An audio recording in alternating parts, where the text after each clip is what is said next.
So dalam BuzzPOP hari ini kita bakal membedah dan membincangkan season finale bagi The Rings of Power. Jadi para panelis kita malam ini terdiri daripada saya, Nadzru Iskandar daripada BuzzPOP TV, Munif, Kaki review kita. What's up bro, how you doing man? What's up? Let's bring this home. Alright. Dan seterusnya adalah Jamal Raslan, Kaki drama. What's up bro, how you doing man? All good. Baru lepas dinner. Alright. Okay guys, so dengan itu kita bakal memulakan perbincangan kita malam ini dengan reaksi satu ayat. Alright, so reaksi satu ayat aku pada siri ini adalah, pada aku lah, I feel like ini sebuah fanfiction yang bernilai hampir 1 bilion untuk Jeff Bezos dan Amazon Prime Video. So kita mulakan dengan Munif, silakan reaksi satu ayat anda. Reaksi satu ayat aku. Yang ni untuk the last episode lah kan. Aku punya baca dia, aku boleh kata kalau aku summarize in one word, it's a mixed bag lah.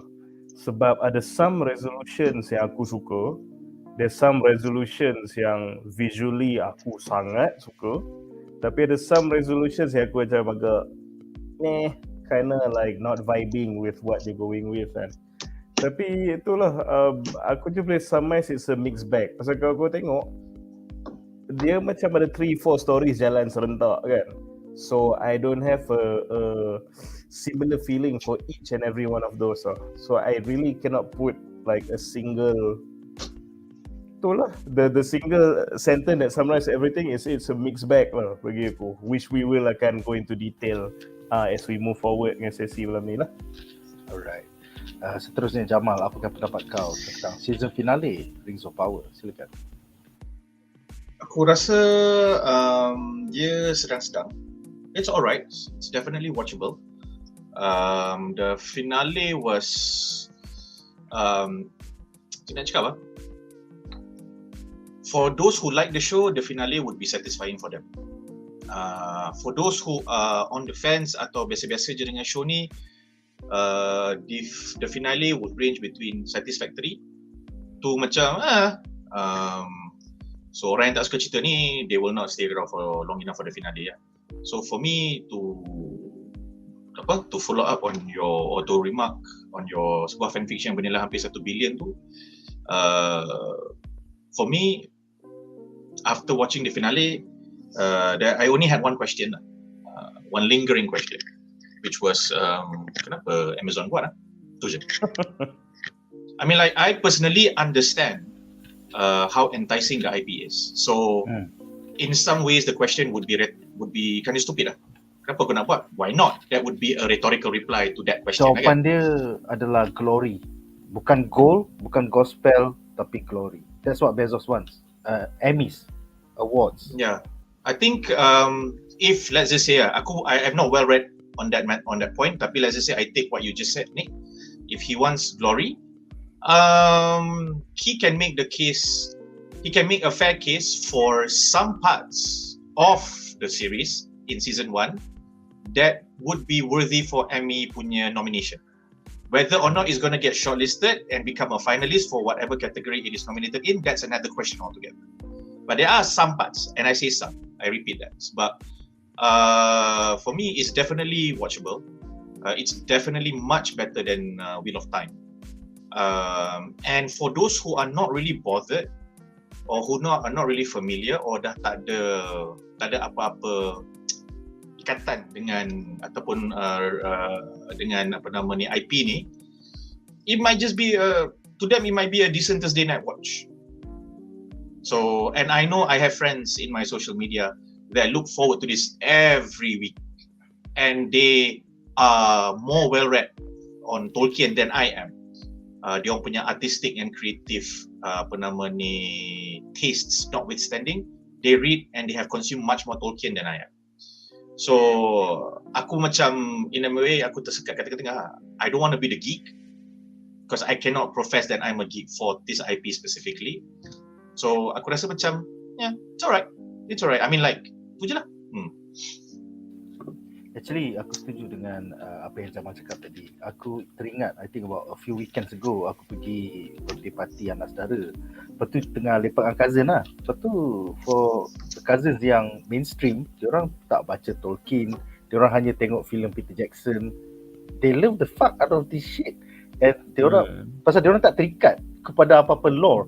So pada diorang macam, oh cool lah, ada Mordor, lepas tu ada Galadriel. So to them, those touch points are enough. So you're not burdened by context, so macam tu kan. Yeah. Tapi interestingly ni, bila kau cakap itu, I just had a thought. Katakanlah, and this sounds like a marketing punya a marketing department punya statement lah. Katakanlah, with or without Tolkien punya estate punya involvement, and whatever we see on screen dah dapat diorang punya blessings, as in, okay, this will not sully any memory of Tolkien. It's just something that is not an official Tolkien estate punya production. Okay, so taking all that into account, if this series makes people who are not familiar about Tolkien to feel like, aku nak baca Tolkien, then aku tak boleh nak cakap apa. Sebab, by and large, this series can do that, as opposed to Wheel of Time. Sebab Wheel of Time, you can't really even enjoy or get into the story. Betul. So macam, lepas tu kau tengok lah, ada 12, ada 15 buku ke? Tak apa lah, Robert Jordan, tak kisah. But Tolkien, diorang dengan orang dah tengok Hobbit dengan LOTR semua. Lepas tu macam tengok series ni, tapi tak ada apa-apa ikatan tu, macam, not bad lah. Then, you know what? I might just finally pick up that Tolkien book. You know, I can see this series doing that for many people. Not the majority, but enough people. So, Betul. Dia macam teori Munif 10 minggu lepas, while we were looking at some trailers. This is not made for us. This is made for Gen Z and Gen A, the next generation of consumers. Next generation of consumers, I agree with you lah, but I wouldn't say Gen Z lah. I think while I hope that I will not sound patronizing to them, I think they are much more discerning. They are more discerning viewers than we think they are lah. Their age might be early. Their appreciation for the pop culture that we have grown up with might not be as deep as ours. Tapi they are not dumb and simple viewers lah. I think they will at least notice that, okay, production values of this particular series is good lah. It's good as in good to high. Sebab the scripting is very consistent, the visuals are just great, dan there are a lot of positives for them lah. So yeah. Betul. Alright, ada apa-apa lagi Munif sebelum aku pergi ke segmen seterusnya? Pasal tu lah, actually aku agree with like a lot of points yang Jamal cakap pun lah. And so just to reiterate lah, macam aku cakap dulu juga pasal the Tolkien estate is probably looking towards longevity lah, to a certain extent. No? So with that thought process in mind, bila fikir pasal longevity, kalau kau fikir to the already established fan base but without growing onto untouched fan base, so it kind of like defeats the purpose of longevity juga kan. So with that, naturally you have to innovate, you have to kan, kalau macam produce like just rehash of verbatim from the shit that's in the books, and you know the books that they tak boleh adapt in the first place. So how will that work kan? So at the end of the day, the gamble bagi aku somewhat paid off, sebab you know they did create a new legion of fans, and the so-called haters are still like following this every week to hate on it. So Ironically. kan. Tapi one thing yang Jamal cakap actually, yang tu pun benda yang aku pun on my own keep asking myself sebab on the part of why did they macam why did Amazon adapted this IP in the first place? Sebab kita selalu cakap kesian dia orang, macam dia tak ada Silmarillion, dia tak dapat lah benda semua ni, so it makes the job that much harder, which begs the question macam, then why are we adapting this in the first place? macam susah aja. It's like you're starting off at a very like difficult place. Tapi itulah. Betul. And they got like 2 showrunners yang boleh tukar a theme park into a movie. So I think they got the right guys for the job. Alright guys, so dengan itu berakhirlah segmen ini, dan kita bakal membincangkan 3 plot menarik daripada episod 7 dan 8 bagi The Rings of Power.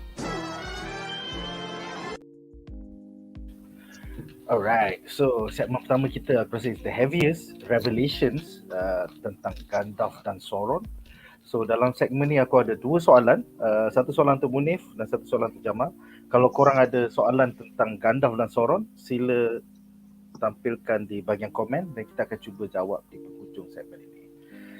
Alright, soalan pertama adalah untuk Munif ya. Apakah pendapat anda tentang pendedahan plot twist bahawa The Stranger bukanlah Sauron tetapi sebenarnya seorang Istari wizard yang mungkinnya Gandalf the Grey.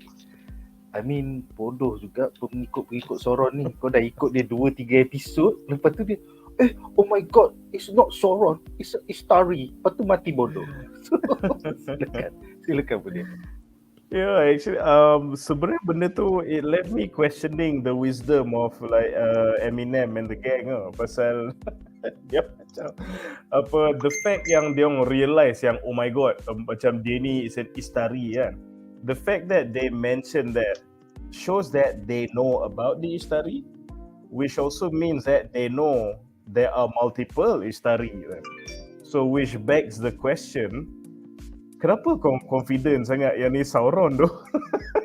I mean, it could have been macam anyone as far as you know. Macam aku rasa bagi aku lah, it would have made more sense kalau macam why is he macam going nuts kan, kenapa dia, and then macam dia pun realize, wait a minute, could it be that there's more than one Istari kan, contoh lah dia pun realize yang entity, yang Sauron level entity ni sebenarnya ada multiple lah. Tapi macam they are fully aware of the term Istari, they should know yang Istari tu ada banyak kan, and they just selamba badak just assume that itu yang ni Sauron lah. Lepas tu at the moment bila dah kena lauk, lepas tu macam your eyes are flashing before your eye, your life flashing before your eyes, nak tertukar jadi butterfly apa semua, baru kau macam we fucked up kan. So itulah kan. Adalah dalam buku sebenarnya Gandalf tak sampai ke Middle Earth until the Third Age, and dia sampai naik kapal, bukan turun jatuh macam meteorite. So memang storyline ni is fan fiction territory ya. So betul sebab even macam okay, aku just cakap bear in mind yang the comments yang aku bagi like for this episode or a couple of episodes ago is macam aku pun try to distance myself from the lore and just tengok this is as its own multiverse lah, it's its own thing kan. But even when aku frame it in that perspective tu lah, macam aku still tak faham why would the Eminem tu assume that was Sauron no? Kalau maybe kau ditunjuk macam I know some kind of prophecy ke, Sauron will respawn from the sky ke benda ke, so macam tak tahu ada prophecy ke something itu, so nampak dia confident kan. Okay lah, ni just itulah, dia macam confident gila, I'm not really sure why. So basically aku tak berapa in agreement with that plot point lah. Tapi on the identity of the stranger itself, walaupun nampak macam dia dah literally dia utter Gandalf punya lines kan pasal guna hidung. So aku tak tahu, aku rasa somehow that's still a bait and switch for the second season tau. Ni aku punya personal opinion lah. Sebab you never know bila dia duk venturing east ke apa benda ke, maybe that's when dia akan actually bertemu dengan the actual Gandalf, a younger Gandalf, an unrecognizable young Gandalf, and maybe di situlah Gandalf will pick up some of his lines, so maybe as a passing of a torch ke apa benda kan. So eventually in the Jackson movies, when Gandalf is saying those things, it is sentences yang dia belajar or learn or dengar from the stranger lah. Aku rasa they're gonna take that route lah. That's a bait and switch lah. So walaupun nampak macam sangat obvious, tapi disebabkan terlalu obvious tu lah, aku still rasa this is not Gandalf lah. I think this the stranger could very well be the blue wizards yang tak banyak ditulis pasal this particular character. So that's why they can fill in the blanks with the blue wizards lah. Sebab macam dia pergi east lah apa semua, tak tahu lah. I just feel that they're expanding on the very very ambiguous and vacant blue wizard punya lore lah. And this blue wizard akan jumpa dengan Gandalf, and that's when Gandalf will learn the punya lines and everything. So that's the bait and switch. Tu pendapat aku lah. Tapi another thing about this particular plot point yang aku tahu bukan aku saja was talking about this, pasal masa Eminem and the gang kena blast dengan The Stranger tu, for a second there, dia pun nampak macam ring race kan. They really look like it. So I'm not sure. Aku dengar ramai juga cakap, oi, dia macam rings tak ada, macam mana jadi ring race kan. But maybe that's a precursor to that ke, ada some connection ke, or it's just a visual stylistic choice ke, tak tahulah. But that left me for a second macam thinking juga, are those actually ring race or just some kind of visual callback? So tak tahulah. Dia a bit of everything, Munif. Kalau there are a lot of people speculating, so aku tak boleh pakai point-point ni. Tapi the fact that they spotted the same thing as you did, aku pun spot juga. It's part callback, part reference, part clue. So aku rasa one thing that I kind of respect these writers is walaupun diorang punya fan fiction ni, diorang boleh they know the films well enough and the books well enough to know what red herrings to throw and what clues to throw. Enough for casual readers, ardent readers, non-readers to spot.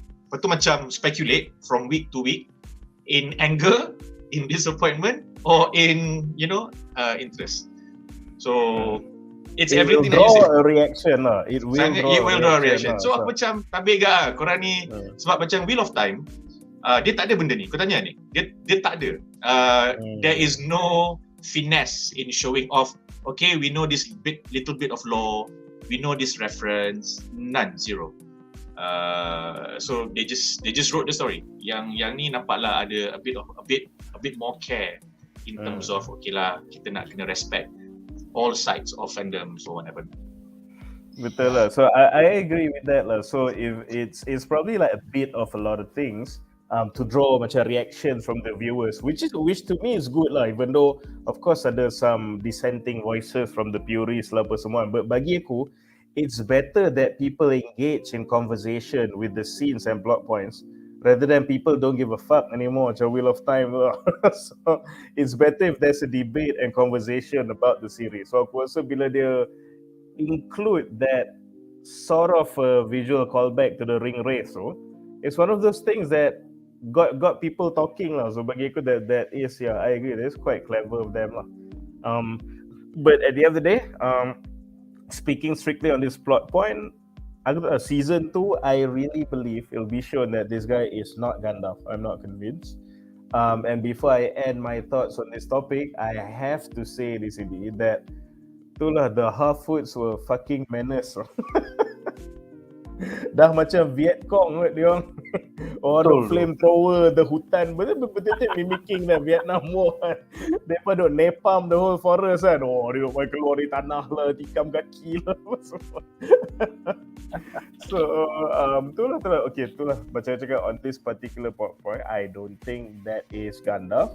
And the weakest part of this plot to me is the fact yang I just felt they didn't really justify why they were so sure that this particular guy is Sauron despite knowing of the existence of the Ishtari lah. So bagi aku tu macam agak pelik sikit lah. On the last point, kau dengan Nick, aku sebab aku tak invested in that particular subplot. My reaction was less averse lah.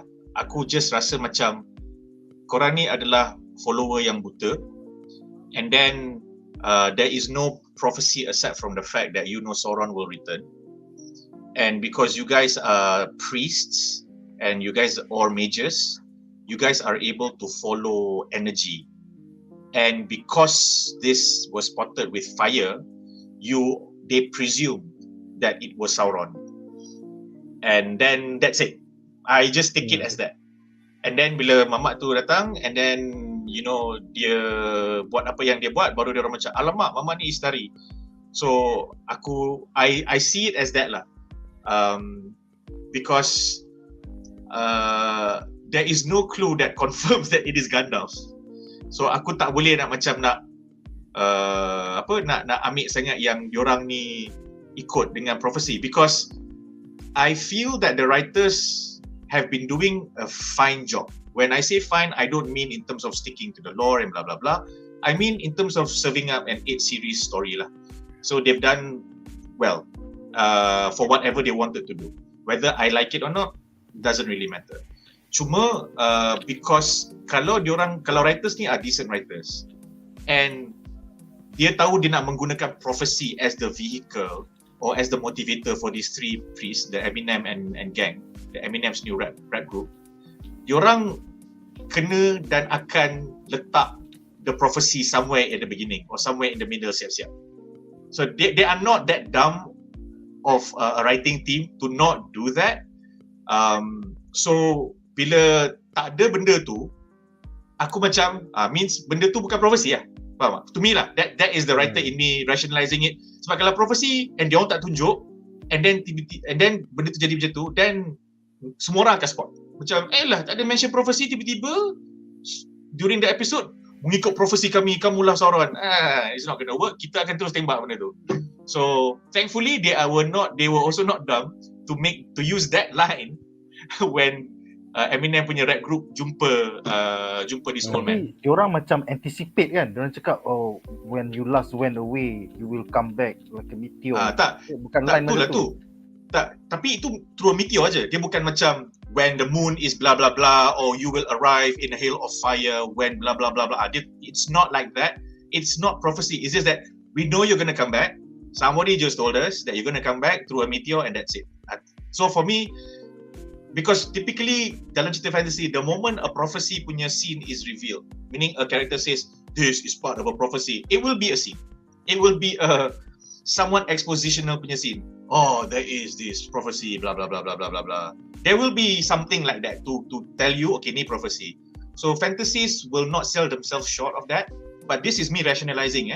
So katakanlah season 2, tiba-tiba ada dialogue somewhere, these writers lose their form. Betul kata, sebenarnya these people memang nak track sebab apa diorang dah baca prophecy. Then memang korang boleh petik balik apa yang aku cakap ni, kata Mal kau salah, Mal, and aku like okay. So the writers punya credit stop guys tu. But at this point aku tak rasa macam tu. Because they didn't look particularly smart. Tu je. The Eminem punya rap group tu, they didn't look particularly smart. They just trapped this guy. So tapi in hindsight bagi aku lah, now that we're synthesizing the plot point so to speak lah, kalau aku pula nak maybe rationalize it for the writers, sebab macam Jamal kata, these guys are not smart but we definitely know that they're fanatical. So in true fashion of bila orang tu fanatics kan, you to a certain extent, because you want to believe in something, so you start to take in everything and rationalize that to your train of thought. So if anything, the writers did make a spectacle of the meteor fall. So masa meteor tu jatuh, it was a spectacle where every character was in awe, invested in that thing falling down. So imagine what that would do to a fanatic.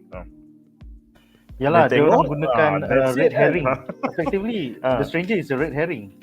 Betul. So basically what I'm trying to say is that they replace macam Jamal kata, if kalau it's pasal prophecy, there will be a scene, a whole big scene with expositions about prophecies.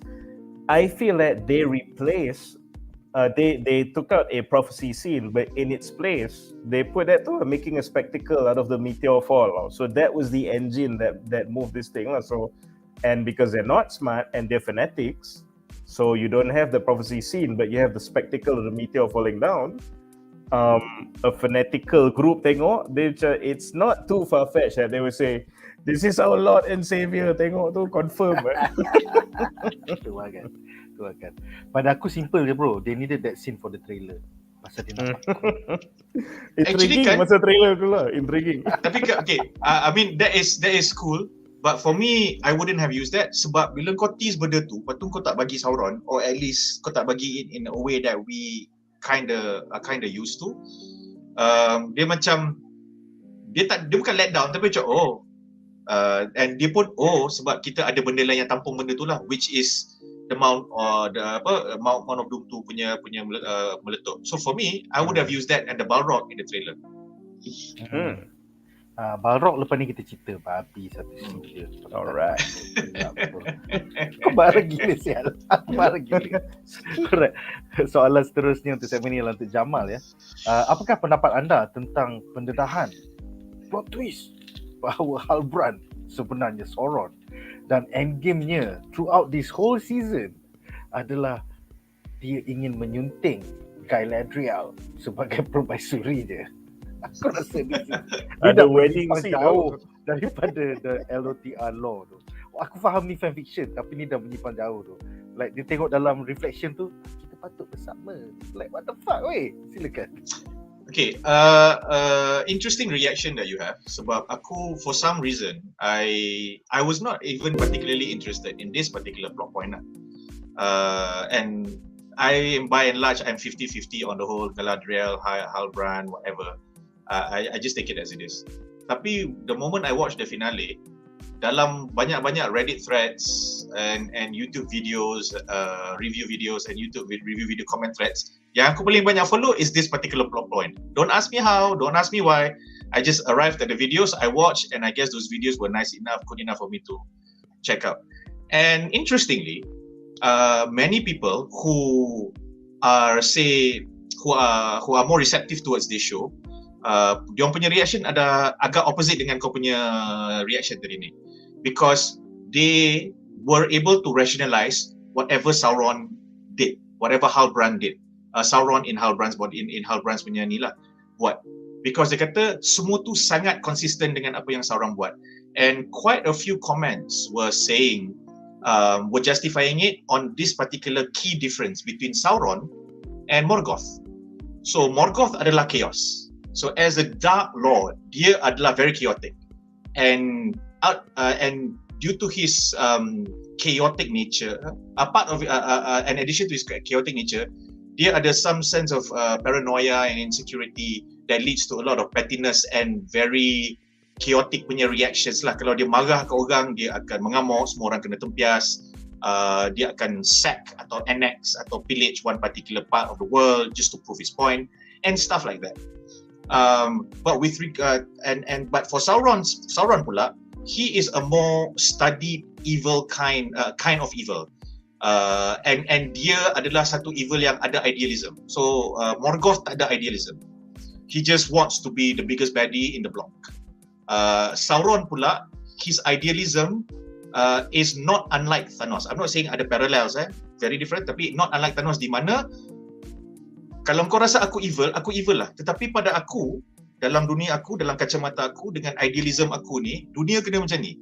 So aku kena buat benda-benda macam ni. Sebab apa? Kalau aku tak buat benda-benda macam ni, mengikut pengalaman aku, dunia ni akan terbalik. So the best way to save the world is for me to take over the world. Tetapi cara dia take over the world and what he does after or when trying to take over the world makes him the evil guy. So this is what a lot of people have made in comparison, have sort of like studied between Sauron dengan Morgoth. So bila tengok Sauron buat macam ni kat Galadriel, kat a lot of people, diorang kata this is very consistent. Because Sauron punya character, one, has always been more, ada banyak machinations. Dia akan not necessarily manipulative, he's manipulative and all that lah. Dia ada banyak dia punya benda-benda tu. Itu satu. Nombor dua, at this particular point of Sauron punya character, within this timeline yang diorang dah singkatkan dan diorang dah campur dan diorang dah tukar-tukar sikit susunan tu, dan aku kena tambah disclaimer, dan Tolkien Estate dah bagi kebenaran, bukan restu, kebenaran. Diorang punya penerimaan tentang Halbrand pada ketika ini adalah this was when Sauron had still not become evil just yet. So he was on a journey of self-redemption where he felt that following Morgoth was a mistake, and he needed to repent and rehabilitate from that. Kononnya lah. So when he met Galadriel, then he came across another person / character / being yang reignited his passion to the point that he changed the way that he was going to repent ataupun rehabilitate himself. So and then it happened this way lah, because one thing that I kind of like what they did, and this is not like comparing fan fiction to LOTR punya log apa ke, even though kita nampak Galadriel punya character arc very uneven, even though the arc is there, but the way it was revealed is uneven. In hindsight, bila aku reflect balik on how Halbrand punya character arc, a lot of the things that he did was always after something Galadriel did, which is pretty cool. Dia tak nak terima yang dia King of the Southlands. Galadriel cucuk. Okay, fine, aku jadi King of the Southlands. You know? And then Galadriel kata dia tak nak, dia nak duduk kat Numenor for whatever his own original plan. Galadriel kata, no, kau kena ikut. Okay, fine, aku ikut. Kau nak sangat, aku pergi. So a lot of it was Galadriel, and while it is not enough because they did not spend time to show Halbrand that way, bila dia tengok flashback balik, and bila kau fikir balik, macam nampaklah karakter kau tak nak buat pun apa-apa benda-benda yang semua ni, tapi sebab awet seorang ni, dia punya hell bent on getting Sauron, which you know is you. Dia rasa macam, you know what, awet ni aku follow kau sebab kau punya passion, kau punya determination, whatever not lah. You know what, you would make a fine partner. And think that was it lah. So Sauron bila dia merisik ataupun cuba menyunting, dia bagi proposal dekat Galadriel tu, it was not about him becoming Sauron, the Dark Lord. It was more about him, you know what, you would be perfect with me as I go on this road, kind of face tau. So in that sense, again not referring to the original law, in that sense banyak orang yang suka cerita ni dan a bit more well versed on the lore than I am, semua banyak kata okay, part ni cool, part ni best. So dia kata macam they welcome this change because it wasn't worse than what it wasn't bad lah. It wasn't something macam apa benda bodoh ni. So I'm not saying that I'm adopting their standpoint. I'm just saying that okay, so this is how you guys accepted this development on Halbrand. And then I just reflected on it. Aku rasa macam alright, cool. Maybe there are a few inconsistencies as to how the relationship between Galadriel and Halbrand was done and all that. But all things considered, okay lah, I give you a pass lah. Personally aku kat sini lah. Tapi there are a lot of people yang macam kata ni. Cuma the only dispute that they have, or the only thing that they question, yang repeatedly, even though not vehemently, was that Sauron will look fairer. And then dia petik balik ayat Frodo, the more fairer you are, the more foul you can be, or something like that lah in the first LOTR punya film. And banyak orang kata, apa benda Halbrand tak fair pun, dia nampak macam pam kat mana entah, which is true. Which is true until the fucker got the armor from Numenor lah, then kau nampak mamak ni handsome lah. So aku macam, kalau kau compare mamak ni kat atas rakit tengah-tengah laut, memang dia nampak macam pengemis lah. So kau janganlah kata Sauron tu fair. Lepas tu ramai pula reply, all things considered, mamak ni handsome kot. Handsome. So I don't know man, you know people kan. Tapi I mean I like how they reacted to it. For me, I like the fact that Halbrand is Sauron, because I feel that if Stranger was Sauron, then it would have been so, oh my god, this is like every fantasy trope ever, every fantasy story ever. Meteor jatuh, meteor ni orang jahat ni tak sedar dia jahat sebelum tiba-tiba dia punya pengikut datang dan menyedarkan diri dia dan buka dia punya hijab, whatever. So this has a bit more plots to it. But other than that, I personally rasa macam macam mana cakap, aku just tak berapa, I did not really buy into the whole Sauron nak menyunting Galadriel bit. I only became okay with it after watching all those videos lah, because for me it came from nowhere. Like he if there was a throwaway line in episode 3 or in episode 4, or when they were on the ship from Numenor to Middle Earth, and then tiba-tiba Halbrand walked up to her and said, to think that you were able to convince the Queen of Numenor to send 500 men to Southlands in my name. Some would take that and some would see that as the makings of a fine wife, as a fine whatever, fine queen. Katakanlah there's one throwaway line like that, I can live with the whole dia nak menyunting Galadriel. Just a stupid throwaway line like that. Tapi tak ada. So I cannot really get into that. I get why it has to happen. So for me, typically, it's a typical thing lah. You could have just set it up a little bit better or introduced it a little bit better. Other than that, I think they did their studies lah. So masa dia reveal Sauron, especially dalam Callum Brimbo punya workshop tu, banyak benda yang bagi banyak gila babi clue yang mamak ni Sauron lah. So for people who are familiar with Sauron and fans of Sauron, by and large from the comments I read, they were very appreciative of the fact that mamak ni cakap macam ni, mamak ni kata Smith, bila dia kata I learn from the best, oh itu Morgoth. A lot of people were referencing a lot of that shit. So in that sense, the writers did the homework lah. But because for some viewers like us yang macam aku tak suka part ni, bila dia bagi benda-benda tu kita macam aku tak perasan dah sebab aku dah malas nak tengok at that point in time. Aku hilang interest. So too bad lah. But yeah. in a sense, you see, Sauron was supposed to be Anatar, the Lord of Gifts. But I guess we're never going to see him as Anatar anymore because he was really talking about gifts dekat workshop. Tak sebab. I mean like for me, the way I see that, tak sebab the way I see that, if Anatar Lord of Gifts is a major part in Silmarillion, I guess they can't use it lah. Tu je. I think this is Tolkien Estate punya cheap way of saying no, ataupun roundabout way of saying no. Macam kau boleh buat tapi kau kena mess up benda ni. So macam banyak mana kau nak mess up benda ni, up to you. Tapi jangan sampai tahap benda ni unrecognizable dan sampai dan kena orang tengok ni kena rasa benda ni Tolkien. So then the writers and the showrunner decided, okay, we can do this shit. So dia pusing-pusing lah kat mana dia boleh pusing. And then dia punya focus group sebelum dia orang tayang benda ni, okay, boleh ni. Dia akan polarizing tapi dia okay ni. And true enough, it's polarizing, but okay. So I guess that's what happened lah. I mean, for all we know, because nothing is ever set in stone in the world of money lah. Kalau benda ni, kalau season 2, benda yang dia nak buat jadi best, don't be surprised in the middle of season 3, tiba-tiba Tolkien punya estate dengan Christopher tiba-tiba ada epiphany 1 year from now. You know what? I appreciate what you did. Maybe back then masa korang minta tanya aku still marah dengan Peter Jackson punya camp ke apa benda ke. You know what? Can we discuss on making the final 3 seasons or the final 2 seasons better? For all you know, benda tu akan jadi. You know, so betul. I know. And by the way, Christopher Tolkien dah mati dalam tahun lepas, so it will be anak estate lah. Itu, which Simon is the tapi dia tak boleh buat apa pun because the cucu, I do not know if the anak dia ni adalah the same cucu that is the consultant for the show atau anak yang lain, meaning adik-beradik. Because yang cucu ni, yang that was involved in this series as a consultant was at odds with Christopher. Dia memang gaduh dengan bapak dia. Sebab bapak dia kata tak nak, dia kata apa salahnya, kena buat sebab this is in memory of Atuk. So you know, shit can happen, man.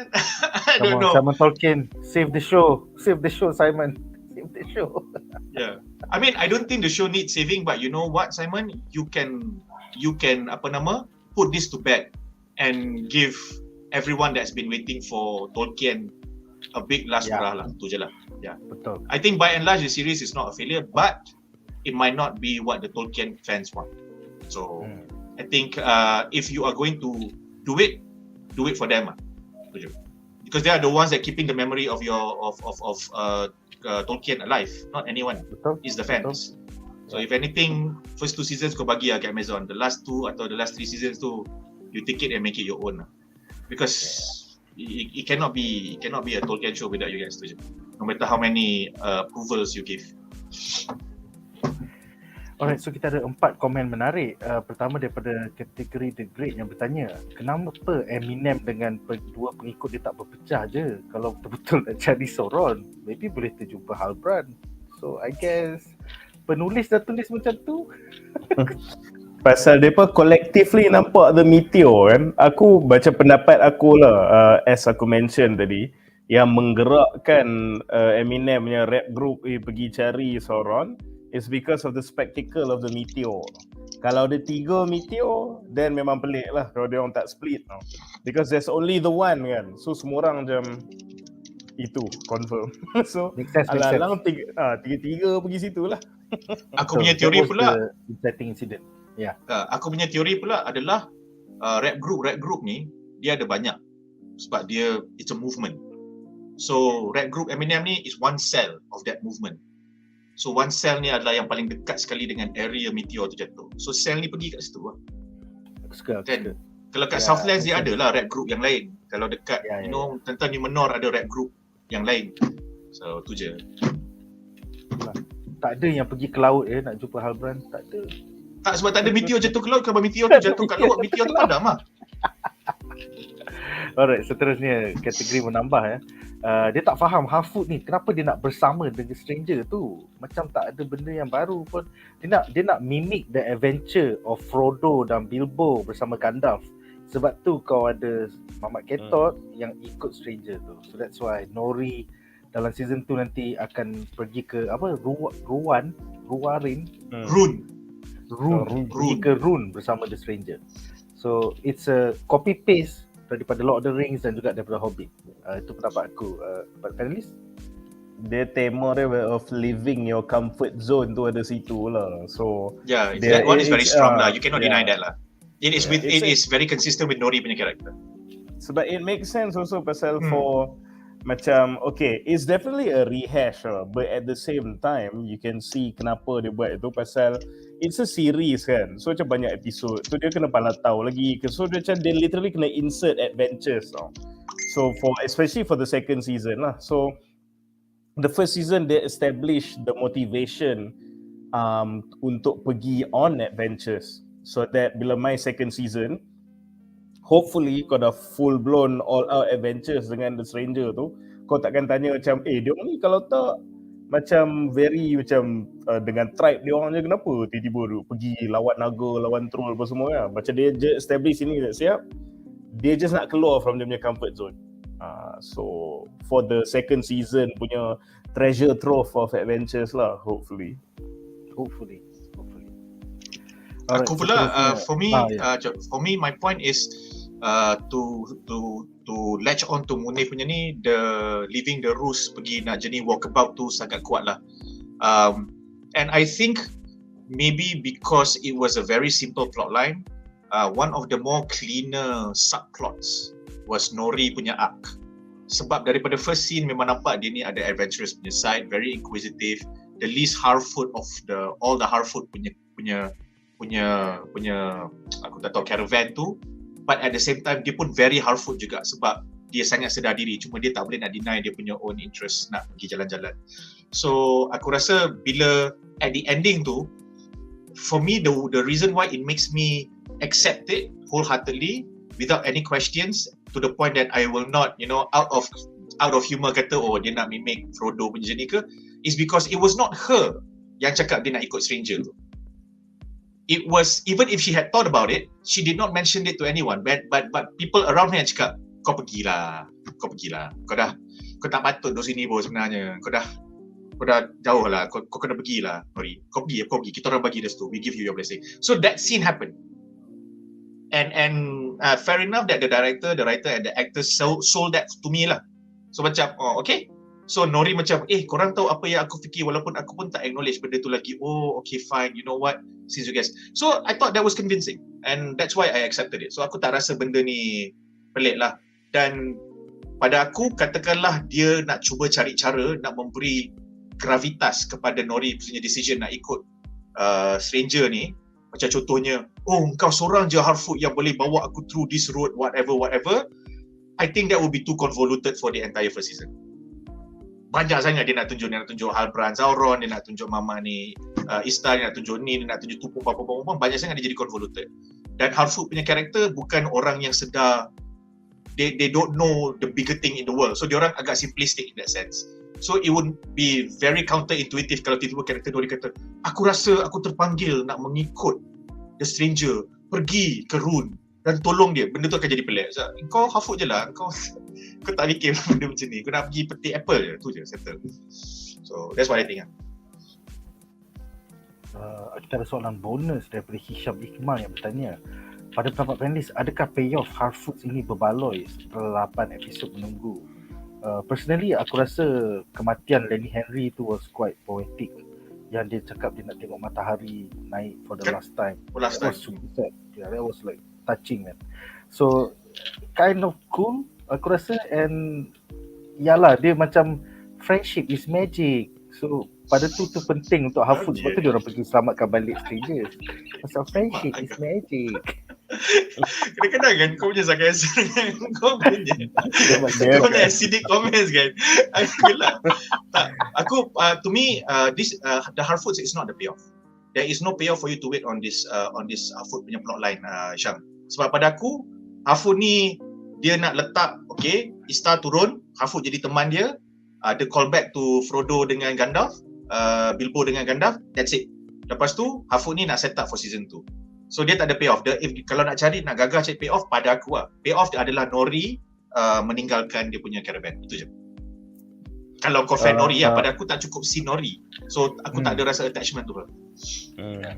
Tapi aku agree dengan Jamal pasal kalau kau cakap payoff in the Harfoot, this whole Harfoot things is a setup.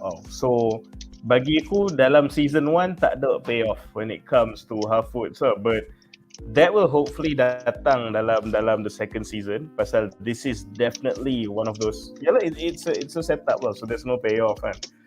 Tapi kalau aku lah, if there's one thing yang aku hope to see pasal Harfoot tu at the end sebenarnya, kan si Mamat yang mati tu dia duk baca cause of death of dia punya posse lah, tu dia duk gelak-gelak. Ni kena sengat. Kalau boleh aku nak tengok ada the successor tu macam baca kena baling kunai dengan Eminem punya groupie kan. Baca balik cause of death dia. Betul. Yeah, next aku rasa fall is it? Yeah, they orang asyik every season kan. So kita tengok nanti.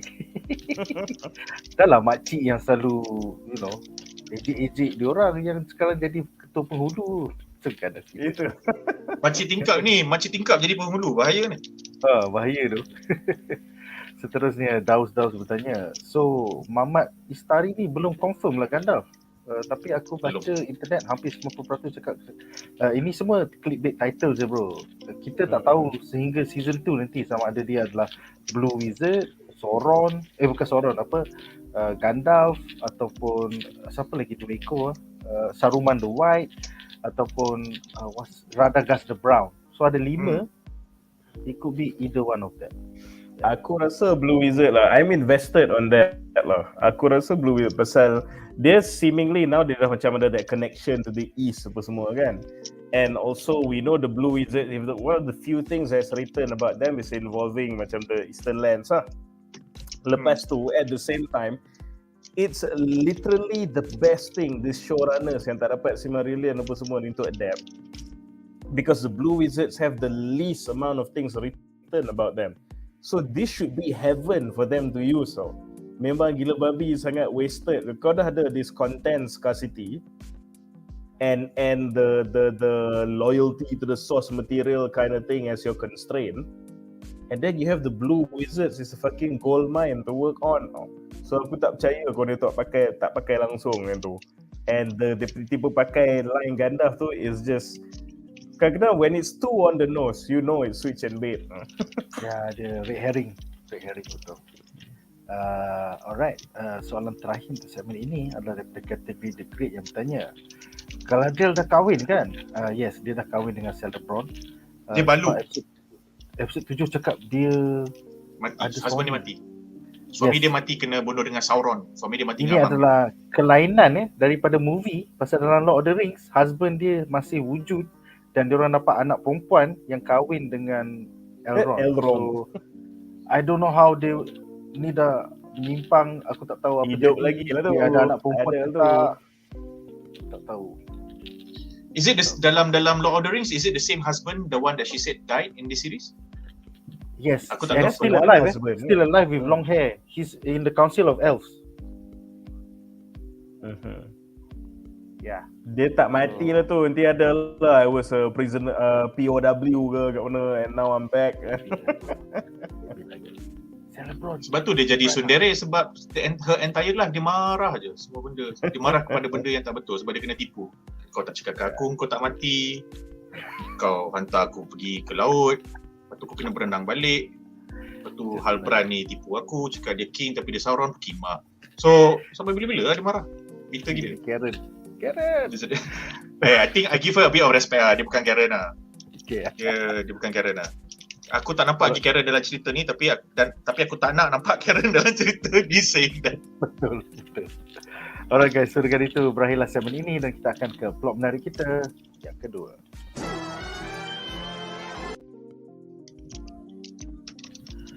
Alright, so plot menarik kita yang kedua adalah tentang The Rings of Power, The Three Elven Rings. So, aku ada satu soalan untuk semua panelis.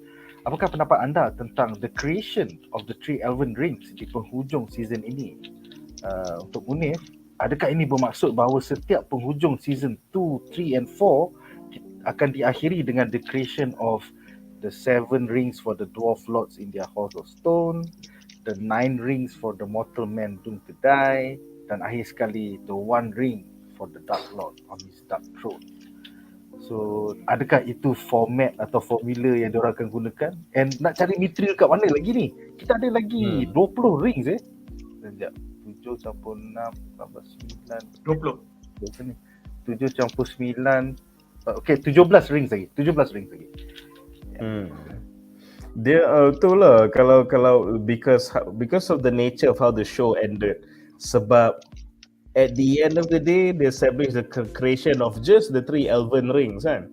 Dia benda ni memang membuatkan aku fikir kan, if we take this as a format, then adakah next season baru tunjuk Dwarven rings, and the next season tunjuk the rings for humanity, and final season is the 1 ring leading up to the last alliance lah kan. So it's not far-fetched to assume that, tapi at the same time that also depends on berapa banyak lagi content yang the showrunners boleh extract from whatever is given to them lah. Sebab kalau dia berjaya extract banyak, then maybe this will not be the plot line. Tak tahu sebab dia ada banyak other things to focus on. Tapi kalau dia memang sangat scarce, tak banyak benda sangat kita boleh goreng, then I can see this to be a safe way for them to go about it lah. Season ni this set of rings, season ni this set of rings. So basically remains to be seen lah. On the rings itself, aku boleh cakap visually again Amazon, kau nak puji memang sangat gorgeous lah, cantik gila dia punya rings. Ini memang top tier punya prop lah dia buat kan. Lepas tu, and even the making of the rings kan, kau tengok dia pakai forge tu, dia twist dia punya rings tu yang macam akar-akar tu nak bagi macam bentuk je urat-urat to form the rings. So macam aku tengok, aku cakap quite captured lah, quite mesmerized dengan the whole forging scene lah. Tengok, dia buat the Elven rings kan. Cuma before that, dia bagi aku kelakar jugalah sebab it didn't arouse any suspicion that macam you have Celebrimbor, one of the greatest macam forging punya minds in the world kan. Lepas tu kau tengah disekolahkan by this, for all they know is just a mortal guy lah, Halbrand kan. Dia tu macam benda yang dia cakap tu tak terfikir nak mix the metals. I'm like, what? I thought like that as a master forger, that should have been the first 2 things you consider. Aku rasa dia tak terfikir sebab dia orang desperate. Well, that is sebab the writing bit, one thing that I caught was bila dia kata bila dia kata, did you Halbrand cakap, have you thought of augmenting it with another alloy? Lepas tu his first response was, if you put another alloy in, you will dilute the purity ataupun the power ke apa benda ke. And then Halbrand cakap, but if that is true, but for that, don't you think there is also the possibility that the right alloy can actually amplify it? So I think while the sentiment macam kau tak terfikir ke, is fair. Aku rasa the way they wrote that scene is enough to cover their ass, if you will. So macam okay lah, bila dia cakap macam tu, nak kata dia tak terfikir, dia terfikir ke, tapi dia on the side of caution. Sebab kata mana boleh campur-campur, nanti tak pure lah, dah lah kita nak kena save the elves lah, apa benda semua ni, tak boleh campur-campur. Tak nak fikir pun. Apa lagi nak fikir, aku Celebrimbor, dah tahu semua benda. Betul Mak tu cakap. Tapi sebab dia bukan elf tu yang dia boleh Celebrimbor boleh terima, sebab Celebrimbor doesn't feel that he is being talked down to, because the elves would think no one can talk down to an elf. I'm the elf, come on man. So bila a person daripada luar elves bagi suggestion tu, I guess they can look at it they can look at it less critically than if it would come from the Elven punya ni. Sebab aku tak tahu lah, tapi my impression was that dialogue, that exchange tu, the writers covered their asses lah. From people asking takkan lah kalau Brimbo tak terfikir. Dia bagi aku, I'll just chalk it off as this lah. This is one of those things where I guess I'm burdened by context lah. Sebab kalau Brimbo's reputation precedes him, and to a certain extent being a master forger is probably his main macam defining quality lah kan. So bila dia tak terfikir benda tu, even with the explanation, again being burdened with context, dia ada sedikit macam I don't really buy that lah. But yalah macam kau cakap lah, but with that single macam line yang dia cakap, bukan dia tak terfikir, tapi he had his reasons and then this. So I can see how that macam you get away with it with people who are not burdened by context basically. But at the end of the day, it goes back to apa yang aku cakap even during the trailers of the Rings of Power. This was primarily made to bring in a host of new fan base and new audiences lah. So for the ones who are burdened with context, kadang-kadang ada certain things you'll naturally like not really buy lah. So this was one of those things. It didn't break the show, but like the guy who's defining trait is this, macam tak terfikir. I mean like that's cool with me lah. Cuma when I look at it kan, one thing that I didn't like, or aku rasa macam really, during the whole Callum Brimbo punya smithing punya section, was when I think he was talking to Elrond. Ke dia cakap dengan Halbrand? Aku tengok dia cakap dengan siapa? Yang macam, kau buat ni. Ke, you master this craft, you master this technique, tak apa benda. And then Callum Brimbo punya jawapan, it might not even, this dialogue might not even be in the last episode, might be in the previous episodes. Callum Brimbo cakap, it took thousands of years or something like that. So aku adalah, bila aku dengar ayat tu macam, for real? Like thousands? Hundreds? I give you that lah. Thousands? For real? So, bila kau cakap tadi, Callum Brimbo punya reputation precedes him, I am taking that statement or that expression on a more cynical side. Macam, your reputation precedes you because people are only looking at the final product. People are not evaluating or assessing you on the process. And that process is apparently one that takes thousands of years to hone your craft and your mastery and all that shit. So, pada aku, macam, and Callum Brimbo kita tahu, for those yang tahu the lore, he has always been burdened by his yearning to be as good as his master. Aku tengok nama dia yang buat the Silmarils kan. So, Feanor. So maybe this is how the writers sort of like use this whole thing and made it just enough to cover their asses. Sebab despite saying all this, I am in the camp yang akan cakap ayat Callum Brimbo tu nak cover the writers punya asses. As opposed to, this is a nice way of circumventing everything, blah, blah, blah. I don't fully accept it. I see it immediately as, okay, you cover your ass. So because you cover your ass, I'm not going to ask these questions about this anymore. But that doesn't necessarily mean that I am convinced and I accept this bit lah. Sebab at the end of the day, it's Callum Brimbo lah kan. So, like for me, that exchange that he had with Halbrand could have easily been, if I was in the writing team, aku akan cakap benda ni je. But if you add it with another alloy, it would dilute its purity. Lepas tu, then Halbrand akan cakap, but the right alloy might just amplify it. And then, Callum Brimbo cakap, what alloy? How we have the knowledge of all alloys known to Middle Earth. Blah blah blah blah blah blah blah blah blah. None of it can match this Mithril's purity and whatever not. And then Halbrand cakap, fair. But maybe you could consider something from your own metals from your own collection. Terpaksa guna pisau. Abang Galadriel. Daripada Valinor. Valinor. So if I was in the writing team, I would have suggested that line. Now, then the argument in the team would be, mana boleh nampak sangat Halbrand nak mengajar. Halbrand Sauron, good. kalau dia Sauron, Celebrimbor dengan Fëanor tu mungkin boleh duduk satu meja lah. Celebrimbor tu dia boleh jentik je. Okay, kau tunggu kat luar. So kau tak payah nak justify kenapa Halbrand akan nampak pelik. Because you, within the same episode, 15 minutes later, you are going to reveal Halbrand is Sauron. Yang semua orang tahu is a great blacksmith himself. So, again, you will have covered your ass anyway. But you will not, make people question Celebrimbor punya ni lah. Or people don't have to rationalize so much. That's what I would have said lah. Celebrimbor would have just been, but nothing known to Middle Earth, but maybe something known to only the elves. Ayat Halbrand, what do you mean? What do you mean? Macam have you thought of using your own orang method? Nudging orang.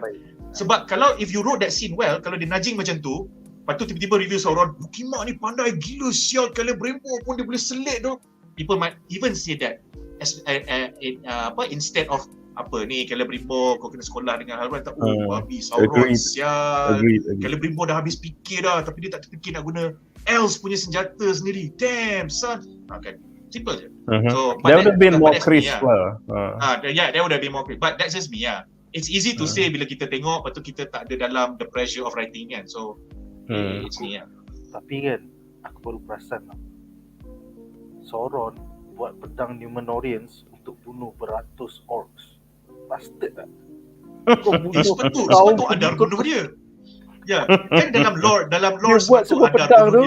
Okey, kau guna ni bunuh askar aku. Silalah bunuh askar aku. Kau macam actually kan Nick, aku tak rasa dia bunuh askar Sauron. Pada aku dia bunuh askar Adar. Yang bunuh dia kan. So aku rasa macam benda tu macam sial lah kau Sauron kimak kau pandai kau.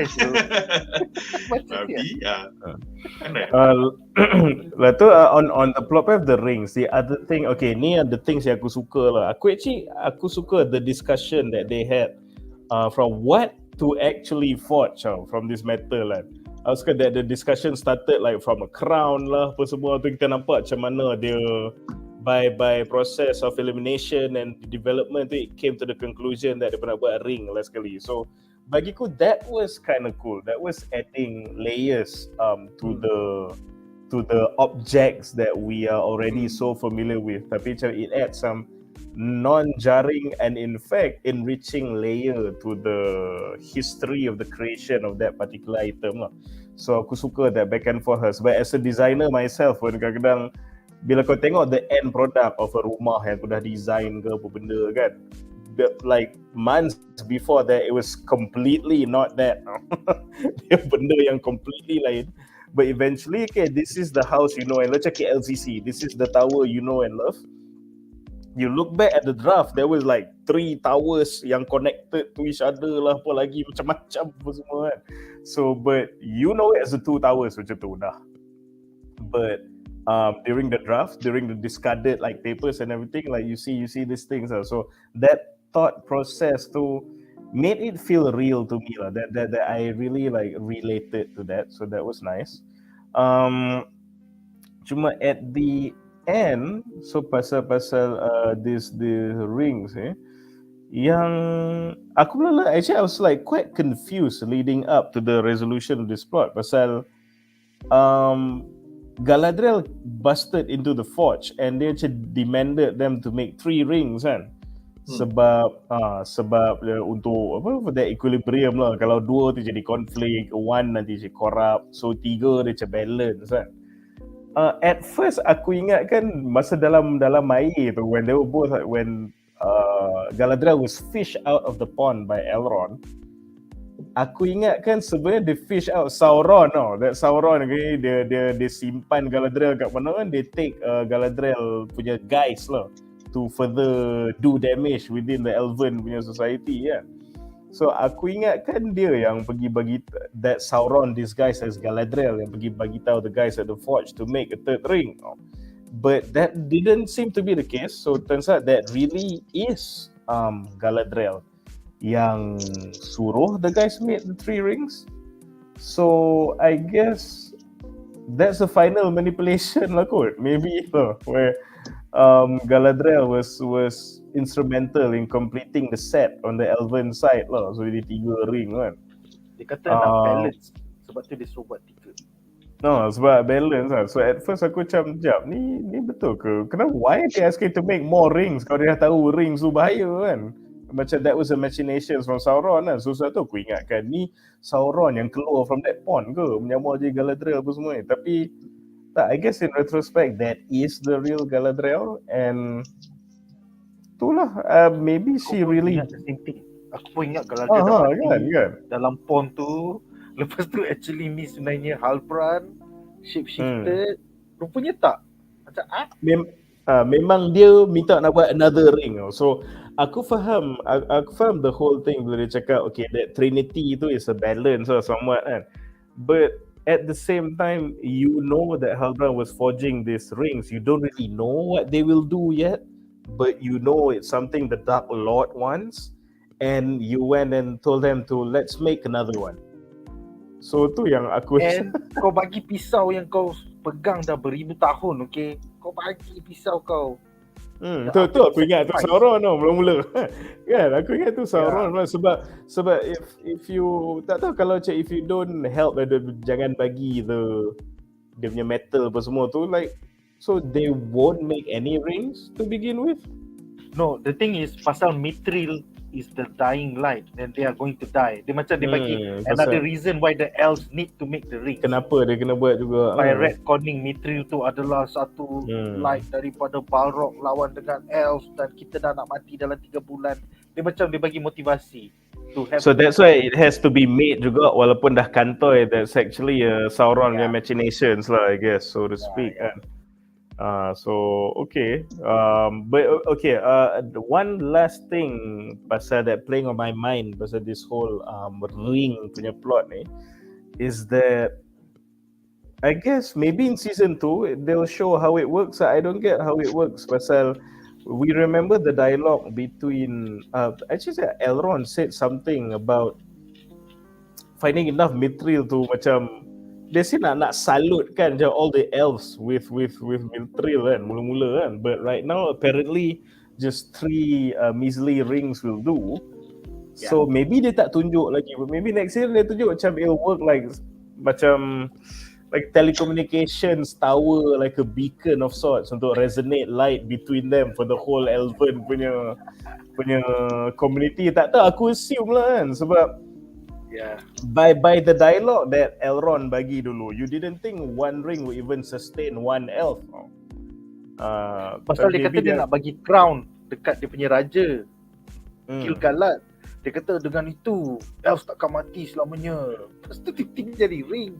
Lepas tu macam mana 3 ring ni boleh selamatkan satu umat daripada mati? Aku tak tu lah, so tu aku rasa dia macam I guess it'll work like tu macam telecommunications punya tower kan, dia kan ada resonance between them, tapi tak tahu maybe they can tunjuk that thing once apa start pakai the rings in season 2 ke apa ke.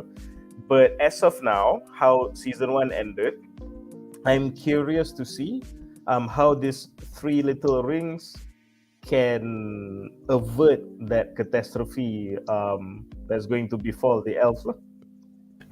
So itulah, that's it like about me with the rings, and I'm glad that we actually got to see the rings in the end because it's called the Ring of Power kan. Aku 3 episodes sebelum aku dah macam mana ring ni Rings of Power. So apa yang kau minta kau dapat akhirnya.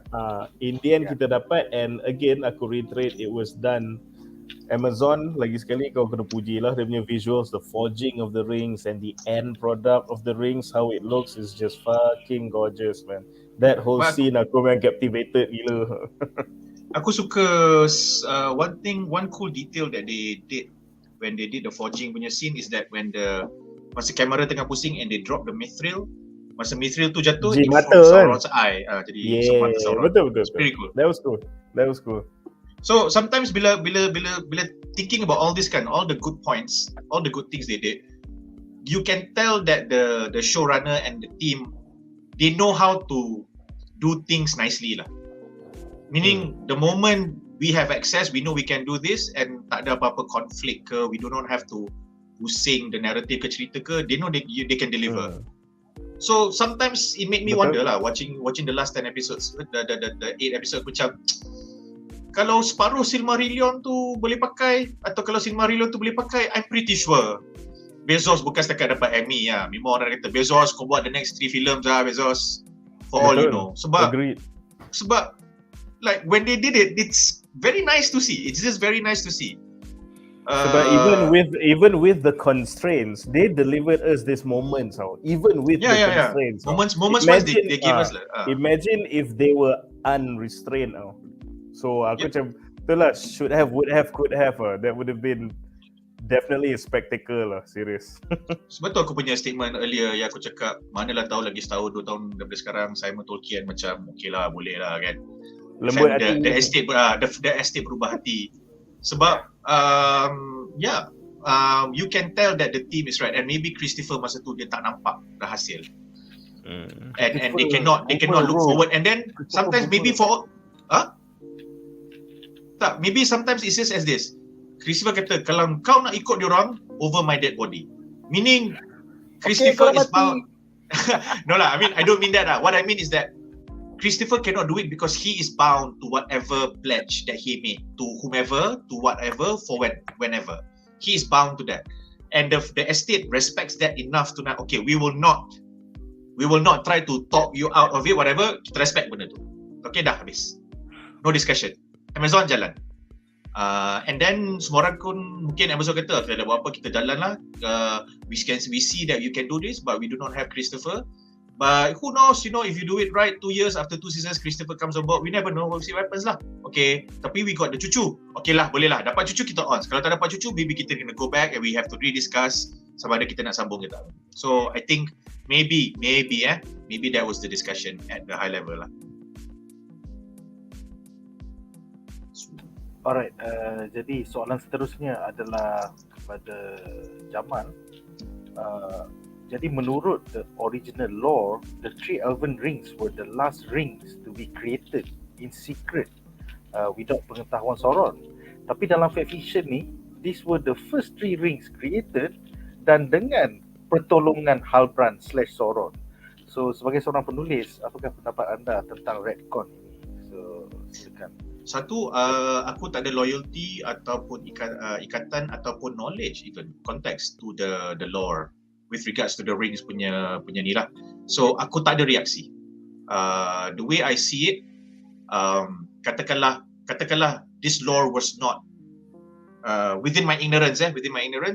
Okay, kalau cincin ni nak buat dulu, siapa yang nak buat cincin dulu? It should be the elves. It cannot be anybody else. The dwarves will not make it first. They are too disconnected with the rest of Middle Earth. Even if they are connected, they have they do not have any kind of involvement, okay, with the happenings of the Middle Earth punya socio-political punya landscape. Humans, kau lagilah takkan terfikir nak buat benda-benda macam ni sebab kau the next generation je dah lupa generation sebelum ni buat apa. So korang manusia ni forever chaos. Okay, korang lah akan menjadi punca Middle Earth hancur. Dan tak ada race atau puak atau tribe atau bangsa lain yang boleh buat benda ni melainkan elves. So katakanlah Tolkien tak tulis rings ni cerita kat siapa dan kena pilih sekarang. Kita kena pilih sekarang siapa yang buat rings ni dulu. It makes sense. It has to be the elves. With context, now that we know that they created the rings first, blah blah blah, siapa create rings dulu, blah blah blah, and elves were created the last. For me, I am fine with it. I'm not saying it's good. I am saying I'm fine with it. Also partly due to how they are currently executing this, at a 65%, 70% over 100 punya score lah. I cannot give it 80 because of course dia tak follow lore. So I cannot say it is 80 lah. But the reason why I'm giving it a 70 max is because the way I see it is bila kau dah tahu kau tak boleh nak guna the lore. Kau tak boleh nak guna Silmarillion, and you want to avoid any telling references to Silmarillion, meaning kau nak do a funky writing sleight of hand to make it follow Silmarillion sebiji. Dia tak buat, so dia kata kita ubah je, maybe to honor the contract, or maybe out of respect to the estate and Christopher, I do not know. But bila you are at the point, okay, kalau kita nak ubah benda ni, kita nak ubah macam mana? Then kita tengok balik the story of kenapa cincin 9 cincin dulu kan, the kingdom of man buat 9 cincin dulu kan, Was that right? Ke The Dwarves buat dulu? Ke Sauron yang buat dulu? Celebrimbor made all 20 dengan Sauron punya whispering. Whispering, okay. So, okay. Interesting mention that. So, the fact that HARAPAN bagi dia idea macam mana nak buat Eloi tu, so that is, I guess, their reference, that's them making the reference and callback to Sauron punya ni, Whisperings. Tapi, Celebrimbor bagi dekat the Kingdom of Man dulu kan? Was that right? Kingdom of Man dulu, and then he saved 3 for the elves. Is it like that? Aku tak tahu, so I'm asking. Sebab, the reason why I'm saying that is because bila dia bagi dekat Kingdom of Man dulu, kalau kita ikut that chronology, Man, lepas tu Dwarves, lepas tu Elves, and then Sauron, Man dapat dulu sebab Man akan kena dapat dulu because the story is all about them. This story is all about them, blah blah blah, blah. Dan diorang akan gaduh dulu, dan diorang yang takkan dapat power dan macam-macam. So bila kau nak twist the order, I feel that you don't have to start with man. You shouldn't start with man because man does not have the intellect ataupun the historical understanding of Middle Earth and all that to realize, shit, we need to do rings. Because the rings has to be from Celebrimbor because nobody else has the craftsmanship and knowledge to build it. Then it has to start with the elves lah. So faham tak? Now when you look at this, you to process of elimination, kau macam okay, tak boleh bagi kat dwarves, confirm tak boleh bagi kat man, kena jadi elves lah. So then they just try to find a way to make the elves make it. So that's the sort of like reverse engineering process as to how they eventually ended up deciding on okay lah, kita buat 3 cincin dulu bagi dekat man. I think bagi dekat elves. I think that is it lah. So if that were to be the case, I'm fine with it. Aku tak ada issue. Aku tak ada issue because at the end of the day macam kau cakap tadi, Celebrimbor yang buat 20 with Sauron punya whisperings, punya influence and the fact that it's still Celebrimbor doing it. I guess that's cool. Not the best but yeah. Sorry, aku rasa connection aku yang kau macam kau edge runner tapi kau punya network connection tak best. So sorry, Subang tengah hujan sekarang. Jadi macam Astro. siapa garuk? Aku drop kejap 1 bar, kejap 2 bar, kejap normal, so hopefully everything. Nick, siapa garuk sekarang? Itu soalan dia. Siapa yang tengah garuk dekat Subang tu? Adik aku. Tak, anak saudara datang. So anak saudara semua guna device. So sekarang rumah extra orang tengah guna device. Betul, faham. Guys, aku ada 1 bar je sekarang. So sorry. Kita ada 2 okay, kita dah tanya semua soalan. Sekarang kita ada 2 komen menarik. Pertama, kategori bertanya, batu permata tu ada fungsi ke? Yes, basically nama 3 rings ni adalah Vilnia, Narya dan Nenya. Semuanya berkaitan dengan the elements of air, fire dan water.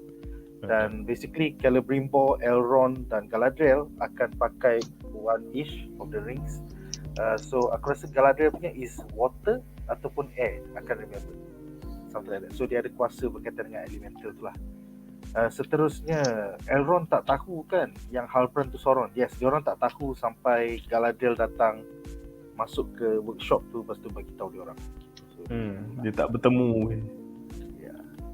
That scene was kind of weird pasal Galadriel terasa macam Halbrand. Macam Halbrand bunuh dah Galadriel, lepas tu dia ambil muka Galadriel dan dia jadi Galadriel. Tapi it felt like that. Dia rasa macam tu pasal rasa macam dia nak curi rings tu, tapi rupanya tak. Dia tengah trekking, jungle trekking balik ke Mordor macam goodbye. Wow. Yes, as you can tell, aku benci siri. So, anyway, kita akan ke plot menarik kita yang terakhir.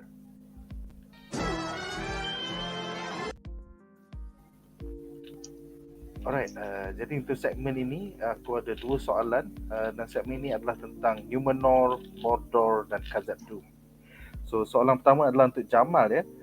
Apakah pendapat anda tentang subplot Khazad-Dum dan juga Southlands aka Mordor yang tergantung sebegitu sahaja di penghujung episod 7 macam diorang tak cukup minit ke dalam episod 8? They did not get any airtime langsung dalam finale. Silakan. Aku tak suka. Itu jawapan aku. Aku tak suka. Kenapa aku tak suka Khazad-Dum tak ada kat dalam tu? Because I think dalam banyak-banyak area, Khazad-Dum lah yang paling mempersonakan bagi aku. Jadi bila dia tak ada tu, aku rasa ralat sangat. Aku tak kisah, tapi that was my first reaction lah. That was first and strongest reaction. Alah, tak ada Khazad-Dum dah. That being, and then bila aku reflect balik, okay fine.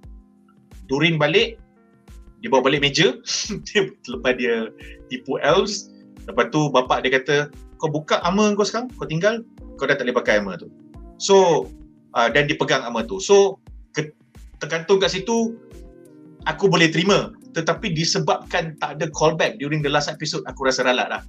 So, ending ada, cuma dia tak callback dan ending tu adalah 2 episod sebelum the final episode. So, macam bila kau masuk final episode dan kau tak dapat ending, lepas tu kau sendiri kena sedar, oh sebenarnya dah ending 2 episod lepas. Benda tu perasaan yang sangat tak best. So, kalau korang tulis untuk TV series, janganlah buat macam ni. Okay? So, at the finale of every episode, of every season, kena ada callback to every major plot lines. Kena ada. In some way, walaupun babak tu 2 minit, 3 minit saja, kena ada. Kalau tidak, orang akan rasa macam ni. Apatah lagi bila subplot tu adalah sesuatu yang sangat best. For Mordor, aku tak ada apa-apa attachment sangat sebab tak banyak establish tentang Mordor specifically. So aku tak ralat. Dan aku tak ada apa-apa attachment to it. So I am cool with that. Numenor, I am in between. Because partly, I felt that I did not understand why they gave us the scene semua orang kena datang lukis the king before the king died. Lepas tu dapat adik Isildur ada interaction dengan the king. Aku, okay, that's cool. Thank you. Pergi mana? Untuk apa? So I feel dia subplot pelik. I'm sure there is a point to that. I get it. But you need to not necessarily resolve the entire arc, but you need to resolve that particular subplot to the point that it has a natural conclusion at that point in time. For example, diorang pakai lukisan adik dia untuk buat statue the king yang kita nampak masa kapal tu masuk masuk harbour at the end. Masuk telaga, at the end tu kita nampak, okay, then it's fine. Kalau dia end dekat situ, and then she ask a question, and then there's a scene where macam dia sedih, lepas tu masa dia sedih tu dia tengok muka king, lepas tu dia teringat the visions that she had masa dia pegang bola tu. That is a cool tease for next season. Benda yang aku cakap ni adalah benda yang kau boleh buat. So dia tak ada benda tu. So that's reason number 1 why aku ralat sangat. Numenor ending macam tu, itu satu. Bila adik dia pegang palantir tu, what came out of it? Nothing. No, we didn't see. So faham tak? It's very annoying. Simpan. No, it's not the matter of simpan, Munif. Dia macam kau kena cakap kat kita yang kau simpan benda tu. So adik dia tak ada, dia tinggal macam tu je. I'm sure dia simpan tapi dia tinggal macam tu je. So kau kena, you have to conclude that lah. Meaning orang datang cakap, orang datang tanya dia, what are you doing here? You're not supposed to ni, whatever. Lepas tu kata, I'm sorry. And then macam, okay, the king, we need to help the king. Lepas tu diorang ambil lukisan dia. Okay, dah habis. Something like that. You need to conclude that. You need to conclude. Kalau aku, Jamal, kalau aku tak tahu lah, ni personal opinion aku kan. Bagi aku, it would have been more impactful kalau apa. They won the battle lah, the Numenorians yang pergi tu kan. They won, but at a huge price. So, depa pun kita tengok, Elendil semua demoralize benda semua kan. So, when they came back to Numenor and they saw the black banners everywhere, kalau dia habis kat situ kan, aku macam, bagi aku lah. So, macam baru cerita. Lepas tu lompat ke Khazad-Dum, lompat ke Softlands. Tiba-tiba kau start storyline baru. Kan? Betul. Satu aku, I would have ended it at nampak the black banners all over Numenor. What the F just happened? The king is dead. Long live the queen. Cukup ah. Kan? Lah tu macam habis lah. Kalau aku macam tu orang lagi lah, shit, I need to see season 2. What gives? Ya, betul lah. Another point yang aku tak suka about Numenor punya ending was what? No, it's not about, it's Numenor related, but it's not about Numenor. I think they should have given us should have given us a clue on what happened to Isildur. I personally am a bit upset about that. Because you made us wait and follow his story at episodes 4, 5, 6, 7. Betul. And then at But kita tak ada episode payoff. 8, and then kita tak ada payoff. Kita bukan, at this point, I'm not even asking for payoff. I'm just asking, okay, you told us it very, very clearly that Isildur is important in many, many ways. So now you need to tell us whether he survived or not.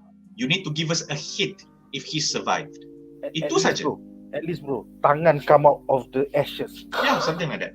Cukup lah.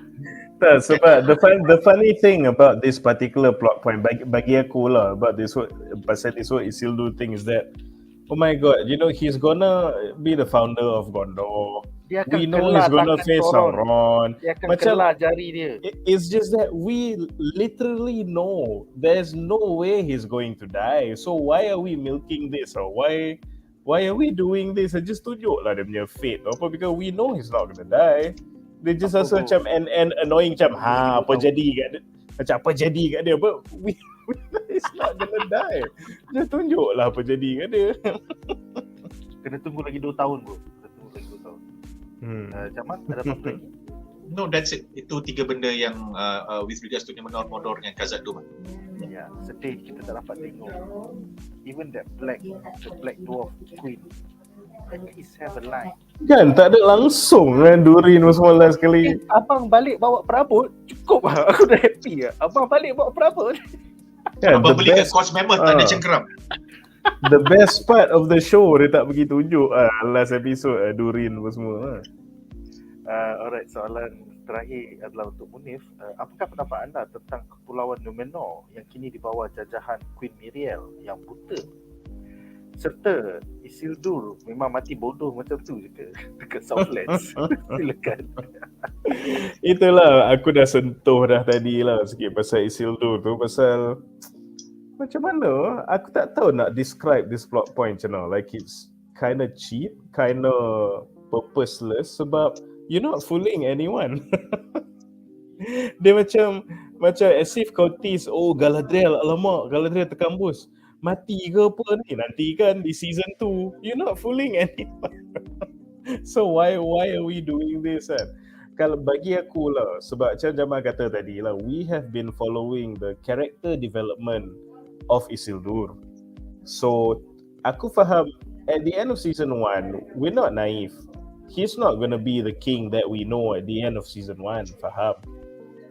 But dia macam you gotta have some kind of 1/3 or midpoint kind of payoff to his story arc lah. Sebab at the very least tunjuk dia survive and like maybe the Southlanders pull him out of the rubble, selamatkan dia, and then in some maybe epic establishing Gondor and stuff, where he reigns over these people kan. So because the foundation of Gondor ke apa ke. So kalau it ended that way pun tak apa, sebab yalah, he's not gonna die. Tu macam tease dia mati macam sungguh-sungguh kan, for what kan. But Maybe ni betul-betul fanfiction dan dia mati dalam versi. gila kau buat itu. That is where I draw the line. That's where I draw the line. Kan. That's where I draw the line. Jangan Jangan. That's where I draw the line. Entahlah. Aku macam I don't think, entahlah. I don't think they'll go that far, but it's still funny that they're really milking this thing sebab as far as I'm concerned, I'm still gonna say that he's definitely not dead. He's definitely not going to die. Not yet at least. So I don't get why they're doing this. I don't think it's a good creative decision to do so lah. Macam aku cakap, I would much prefer kalau the tease is that tunjuk how maybe macam ada signs that he will be the guy who established the Numenorian punya satellite kingdom of Gondor at the south lah. Ada dah Numenor punya kingdom that the Southlanders are going to. Bila? Itulah. Tiba-tiba dah ada. Aku je sangat tu some satellite negara kota apa something macam tu lah kot. Not the big 3, the big 4 ke apa kan. So whatever. Tapi itulah again, Isildur, my personal preference if it ended with showing how this guy will be destined to be the person who will establish Gondor lah. But yeah, I guess we'll just have to see lah in season 2. Mari kita tertanya-tanya dia hidup ke mati ke for next season. Okay. Apart from that, Bronwyn, Kalau dia mati, Bronwyn. aku akan jadi orang yang macam kau cakap tadi, Munif. Kita tengok sebab kita nak marah. Betul. By the way, Bronwyn mana Bronwyn? Aduh. Dia okay. The other thing is macam kau cakap pasal Numenor tu. Again, it doesn't break my viewing experience with how they ended it. Maybe just a bit annoyed and meh macam tu. But I will say that I'm quite intrigued pasal we definitely are setting up for a showdown with that Numenorian civil war lah, so to speak, and macam between the believers and the dark Numenorians, and so they dah kinda established that. And I wish it just ended with the black banners macam flapping in all over the city lah. Kalau they ended up with that, memang lagi delicious lah bagi aku. But it's okay, we know where it's headed to. I'm intrigued to see what happens with that. So itulah bagi aku. As you all know, aku didn't really warm up to the Numenorians in the beginning, but as we progress in the show, and that line yang Galadriel bagi on the ship, yang they acknowledge the Numenorians that we know and love tu definitely existed or still exists in our hearts, but just nak cari balik tu. And then coming up this establishment of the civil war tu, aku dah warm up diri aku to this Numenorian punya plotline lah. Cuma itulah, apart from the two things how they ended the story by introducing this new plot with the Palantir tu tiba-tiba, and also dia dah milk this hidup ke tak hidup lagi Isildur ni. So bagi aku dua benda ni macam tak perlu lah. But it's okay. I'm still interested to see where Numenor goes in season 2 lah. Alright, so dengan itu berakhirlah 3 plot menarik tentang finale The Rings of Power. Sekarang kita bakal bincangkan rating kami serta harapan untuk season 2.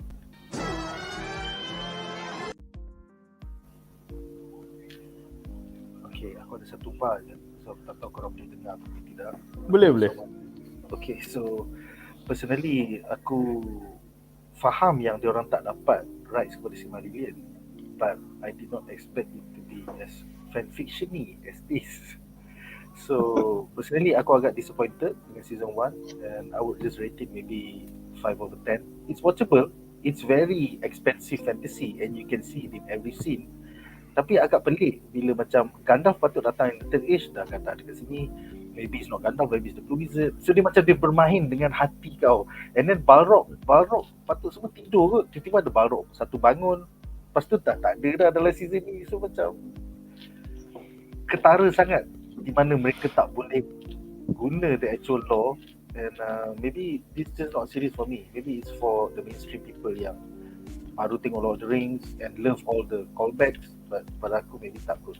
So apakah reaksi satu ayat korang dan harapan sekiranya ada season 2 nanti? Well, akan ada 2 tahun daripada sekarang. So kita mulakan dengan Jamal, silakan.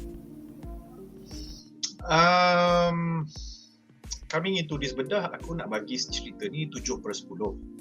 Tetapi bukan 7/10 yang bagus, tapi 7/10 yang it's well made. Tapi maksud aku dengan well made adalah dia cukup sifat, and then kau nampak visuals dia, duit pergi ke mana, dan you can see that when they get it right, they really get it right lah. Kan, visually ke script ke dialogue ke character, when they get it right, they really do get it right. So I think the show cannot get a 6, because for me a 6 is like a 6 is just like any other normal TV series. That is alright.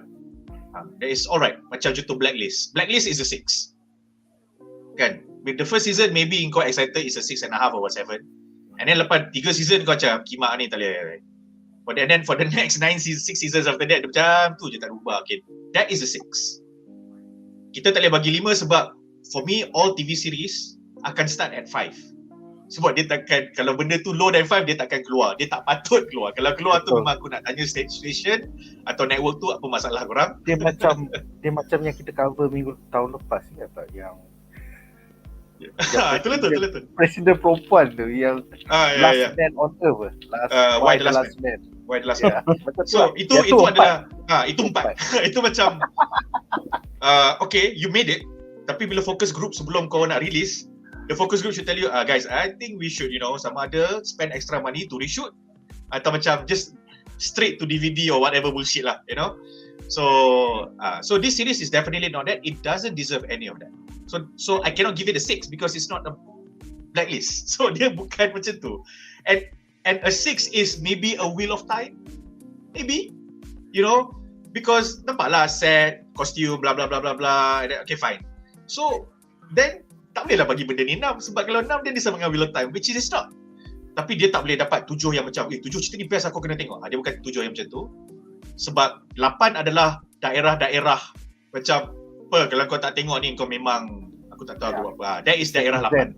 8 adalah event. 8 adalah Emmy winning. Yang sekali menang Emmy macam menang 5-4 award terus. Okay, so this is a 7. Okay, it's a very safe 7. So that is my rating for the show. There are some disappointments. At the end of the day, for me, they didn't make me feel that I need to grab Silmarillion and read because I told Nick that aku nak beli Silmarillion dan baca sebelum ni. But then bila Nick kata benda ni tak pakai Silmarillion sebab dia tak dapat rights, then I scratched all that because I felt that if I went through the effort of reading it, I might or might not enjoy the reading experience, and then I will come into this series expecting things that is not going to be there, and then aku akan jadi upset. So I decided against that. So aku rasa ada banyak benda yang aku nampak the showrunners and the writing team macam, okay, see, I know you guys can do series. So bila aku tengok cerita ni, aku tahu the people behind the show can do a TV series, a fantasy TV series well. I do not doubt that. And while I do not want to sound like a parrot, for now, I guess it is safe to say that they were hamstrung by the fact that they could not use Silmarillion. Because the fairest way to judge them or to judge them is that, okay, Silmarillion kau buat. If you fuck up, okay, kau adalah 6 ataupun 5. Sebab kau satu gang dengan Robert dengan Wheel of Time. So disebabkan diorang tak boleh, diorang bukan macam tu, dan despite having that restriction and setback, they still gave us certain set pieces, certain moments in the scene, in the series. Kau dapat scene yang cantik, the skills are right, the costumes are very very gorgeous, and then Khazad-Dum for me was just breathtaking. So I know that okay, korang boleh buat cerita. So aku rasa this is a safe 7. Harapan aku is that if I'm going to stay for the second season just because I watched the first season, and harapan aku adalah you do not repeat your mistakes and you do not make new ones, because I think that is a very low bar to me. Because I've seen you doing it right at parts where you can do it right. So sekarang ni benda yang kau tersilap buat, macam contoh, the small examples would be the dialogue between Celebrimbor dengan Halbrand tadi kan. Contoh, if you have a lot less of that, and then you have a lot less of macam Munif cakap, kalau di ending dengan dia sampai Numenor nampak bendera hitam habis, kat situ tak payah nak lepas tu cut pergi kat ada Halbrand tengah hiking dekat gunung. Kalau tak ada benda-benda macam tu, as long as you don't do all that shit in season 2, I'm fine. Because for me, the make or break of this series is season 3. Sebab season 1 semua orang kena bagi pass. Season 2 kalau dia buat tai, orang akan kata okay, because of the things that they did right in season 1, they deserve one more season. So I'm gonna stick around for season 2 to decide whether I'm gonna follow you at season 3 or not. So harapan aku very simple je, tak tinggi pun. And maybe that in itself is a damning observation lah. Meaning you did not get me excited. Macam Foundation, it got me excited, it got me really curious. So too bad lah. So that's my all in all. That said, for the actors, I think by and large everybody did a great job acting. I think the directing, the script will definitely have helped, but the show running and definitely help. Tapi directing dia solid, sangat solid. The visuals are great to watch. Aku ada kawan-kawan yang siap gaduh. Kawan-kawan yang hardcore House of the Dragon komen, pergi tengok House of the Dragon, lepas tu petik member lagi seorang best ke House of the Dragon ni, aku tak tengok. Kau tak tengok ke? Kau tak tengok Game of Thrones ke? Aku tak tengok Game of Thrones, tapi aku tengah tengok Ring of Power. Best, aku suka. Apa benda Ring of Power? Aku ada orang geng-geng kawan-kawan yang gaduh macam tu. Betul. So Apa benda Ring of Power? tu lah dia cakap. Apa benda Ring of Power? So for me, the series is alright. Aku akan recommend not to everyone lah. Aku akan tengok orang tu macam mana. Kalau orang tu akan kaki Game of Thrones, tak payah tengok, kau just go to HOTD terus. Sila layan House of the Sila Dragon layan terus. HOTD lah, kau tak payah tengok benda ni. That's it lah. That's it for me. Aku simple je. Aku congratulations to the team. I think they did a very very good job with the limitations that they have. But one last harapan lah. Tolkien Estate, find a way to work with these Tolonglah, guys. Simon. I think Ayah aku dah lah. mati. Babi ni. I think the first season have shown that they can do justice to the lore, because banyak orang punya feedback adalah we can feel the Tolkienism, even though this is not Tolkien's but the fan fiction kan, we can feel the Tolkienism in the series, but because it's not Silmarillion, we cannot take it as Tolkien. So to get hard-nosed Tolkien fans to say that, walaupun lepas tu dia maki dan dia bangkang cerita ni, dia bangkah, says a lot. Sebab ayat dia orang adalah, kita tahu kau boleh buat tapi ni bukan Tolkien, so kita tak boleh accept benda ni Tolkien, walaupun nampaklah kau boleh buat benda tu ada feel Tolkien. Meaning the showrunners can do it lah. So the Tolkien Estate, tak payah pergi panjang-panjang sangat, just figure out together how you want to work over whatever differences that you have. I think that's just it. If it at season 4 be it. Because kalau season ni tai, season 2, season 3 okay, season 4 sebab Tolkien family is finally on board and then benda tu jadi best, trust me, semua orang akan forgive you. So you know what, that's it. Right. Seterusnya silakan Munif, rating kau untuk season 1 dan harapan untuk season 2. Silakan. Okay, so the reason behind the rating lah. First kali aku nak cakap, contrary to popular chatter on the net yang kata cerita ni is a fucking disaster, I don't think it's a disaster lah. Far from it lah. It's not a bad show. It is definitely more than average, especially bila kau consider the visuals. And then when aku dah establish is definitely a somewhere higher than average, so it's definitely not a 5. It'll go beyond that lah. Lepas tu, then you start to take into consideration, so what are the good things about the show? Macam cakap lah, the visual alone aku rasa would have carried a lot of points for aku punya eventual rating.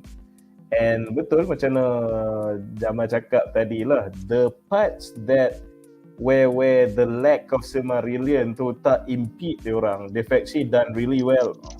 At the parts where the lack of source material tu macam tak menjadi issue, they have done well. So to a certain extent, again, we could say that wow, what would have been the end product if they were not chained by the lack of Silmarillion, kan?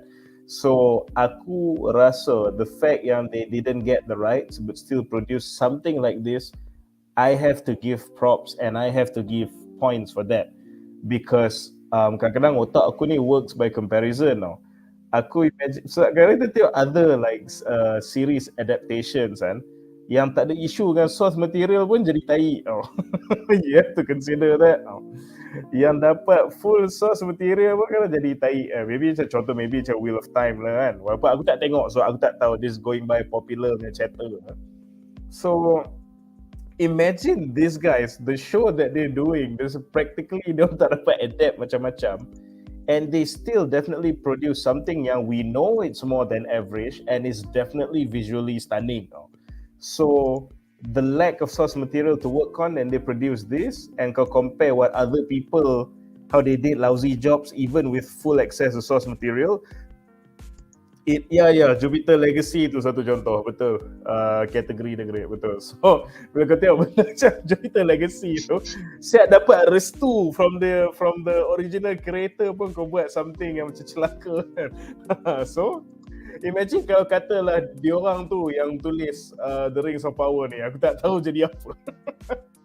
Okay, so yes, so that's why aku cakap the fact yang dia tak dapat the adaptation, they still produce this, and I'm thinking what would other people, how would they adapt if they were in the same boat? Probably won't do as well. Points have to be given to them. So because of that, aku pun at the end of the day fall on a solid 7 lah. But 7 is a fair score for this. So aku nak fikir juga. But personal opinion, terus terang aku cakap, if it isn't for the supreme visuals, the ratings would definitely fall into 6 territory for aku. Maybe 6.5 ke 6 bulat macam tu kan. So easy. So I don't anggap that as cheating lah, because at the end of the day, it's a fantasy show. You want to see fantastical things, you want to see spectacles. For whatever rating kau nak bagi, kau rasa buruk baik dia orang ni, no one can deny the visuals of the show. Yang kutuk the show pun dia akan kata, harap visual je cantik. Meaning, even a hater recognizes you cannot say anything about the visual presentation that they sajikan kepada kita lah. So yeah, even though the visuals will carry a lot of the points, but at the end of the day, isn't that also what we're going for when we want to see these physical, fantastical shows? The spectacle is also as important as the story itself lah, and they delivered. So sebab tu aku tengok, aku terpusing macam mana pun, yes, without the visuals, it'll probably be a 6.5. But the visuals is also part of the game, it's also part of the effort. So they deserve a solid 7 lah bagi aku. So that is aku punya official rating for the show. And kalau harapan aku pula, what I want to see for the next season is, look, it's not going to be perfect. It's never going to be perfect. And again, considering the amount of source material they can adapt. But it would be nice if maybe they take some of the comments from the first season, the comment yang membina lah, bukan yang blindly maki je tu, the constructive comments and the constructive chatter of the first season from the fans, they take that into consideration, maybe at least to improve the pacing of the show sikit. Sebab kalau kita tengok, dia macam agak lambat panas lah the show ni, which aku tahu they saving all these really big payoffs at the end, macam the truth about Sauron, the stranger, and then the creation of Mordor apa semua. But at the same time, okay, first season fine lah, we give you a pass lah, banyak exposition, banyak setting things up. But season 2, things has been set up. So the set pieces, the highlights, and the payoffs and the big scene somewhat needs to be intermediate throughout the season somewhat, instead of cluttered at the end. Dia So macam kalau harapan ada orang mati. dia macam dia ada something lah, something that macam that it's a macam orang kata, it's a hook lah. Macam episod ni macam holy shit kan, benda ni jadi kan. Macam holy shit, benda tu jadi kan. So macam it's not the gila babi punya payoff yet. Macam again, contoh aku tak nak compare, tapi macam kau cakap pasal the House of the Dragon kan, macam dia ada the big payoff at the end of the season, betul. And bukanlah kata and bukanlah kata every episode ada benda apa, tapi macam every episode dia akan buat kau macam, oh my god, jadi ni next Dia ada episode talking point. Dia ada talking point for the next 7 days. So macam yes, so bagi aku bila compare it dengan The Rings of Power, again dia bukanlah view breaking or very jarring ke apa, tapi dia like 3-4 episode, so yang aku rasa macam maybe tak ada pun tak apa tau. So or definitely not memorable lah. Macam ni there's something between the 3-4 episodes, so aku rasa macam one episode tau, tak tahulah dia. Basic pacing lah, you need to sprinkle your set pieces and highlights and mini payoffs throughout the season. So dia rasa macam yalah, hook after hook after hook after hook, then boom, your final payoff of season 2. So yes, to sum it up, kalau aku punya harapan tu is they take the comments, they work on the pacing a bit, and since among the things yang orang puji is the visuals of the show, aku harap moving forward, because there's going to be bigger, better battles and action pieces kan, for sure lah. They have to like outdo the first season kan. aku punya second harapan apart from the pacing is kalau tempat tu requires a spectacle in terms of scale, aku harap they deliver that. Sebab aku nampak the scaling of a spectacle tu macam ada problem sikit this season. Like the Numenorian punya army datang dengan macam 2 kapal. There's not even a galleon kan, macam 2 kapal kecil. So dia ada certain thing they feel small. Even yang masa dekat yang geng-geng the Southlanders berkumpul tu, dia kata this is like from 4-5 villages semua berkampung kat kubu ni. Ada 20 orang. Dia nampak macam ada 20 orang je kan. So even if it computer generated, even if nampak je computer generated ke apa, maybe because we know you have the budget, maybe work on going a bit nuts with the scale. So pacing and the scale for the spectacle tu, if they like tune up these two, and kalau kau notice, aku tak cakap apa about the source material sebab as far as I'm concerned, I do not want again to be burdened by context. Aku memang anggap this is your iteration. Aku go so far as to anggap ni tak ada kaitan with the Peter Jackson movies pun. It's its own thing, just like how Peter Jackson punya movie tak ada kaitan with that animated adaptation of the Lord of the Rings. Kalau Sauron dah mati, kan. So because previous adaptation so bukan sebiji yang buku, and like Peter Jackson punya adaptation pun bukannya related to the animated OG punya adaptation tu. So aku memang to not be burdened by context, I memang dah helping you guys to help me enjoy the show by treating this as its own microcosm, as its own world kan. So yeah, with that you just tune up the pacing, tune up the spectacle, the scale. I'm gonna enjoy season 2 lah, hopefully. Can I say something? Aku rasa Munif cakap tadi, aku baru teringat yang bila Munif was on the point about the scale and you mentioned Numenor di kapal tu. The thing about this series is I was pretty forgiving of everything that they did or they were trying to do for the first 6 episodes. Tapi for episode 7 and 8, I think aku rasa tak best. Kebetulan pula aku tak bedah those 2 episodes. Or was it I did not bedah episode 6 and 7 kan? Aku tak bedah 6 and 7 So anyway, the 6 and the 7th episodes, but finale dia 8. Okay, so the 6 and the 7th episode aku tak berapa suka because I felt that macam Munif kata tadi, scale tak ada, tapi for me the reason why scale tu tak ada is also partly due to the fact that dia tak ada weight. So you give you present Galadriel pushing her case for Numenor to go to Southlands quite prominently, okay, to put it mildly. And then when they left, aku pergi balik kat point Munif, 2 kapal, 3 kapal je. Okay, fine, 1 kapal meletup. Takkanlah kau Numenor kau tak ada kapal ekstra kau boleh bawa. Okay. Anyway, bila kau dah sampai sana, while the shot of them riding the horses going towards the kampung was quite impressive, I was let down by the fact that korang lawan orc 60 orang, 70 orang, and that battle did not have much weight to it because one, the villagers punya concern and worry about the orcs punya impending attack is not because that attack will destroy the world if they lost.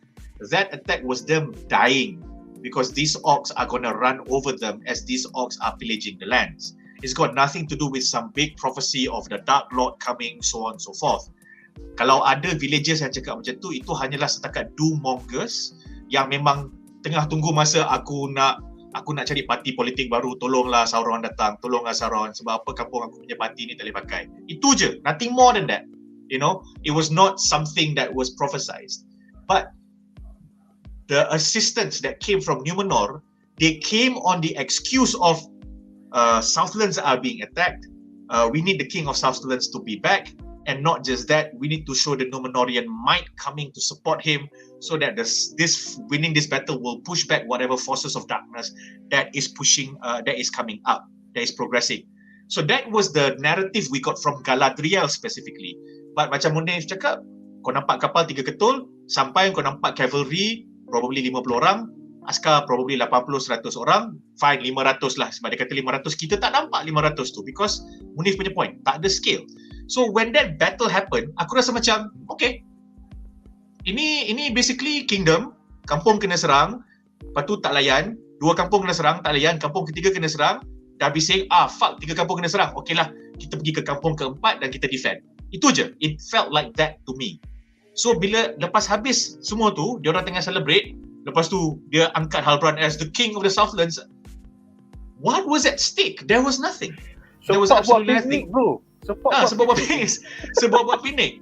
So for me, that was the episode that lost me. Sebab aku rasa we sat on Galadriel punya narrative too much lah. And then tiba-tiba ending episode tu berboom, gunung berapi. So that was how I felt. So I was very forgiving. Not very lah, I was forgiving for the first 5 episodes. 6 made me macam, And then 7 was just sambung benda tu. So 8, thankfully 8 habis.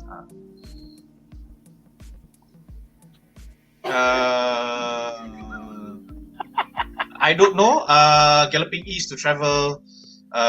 Sun rose behind the galloping force. Well, for me, macam mana?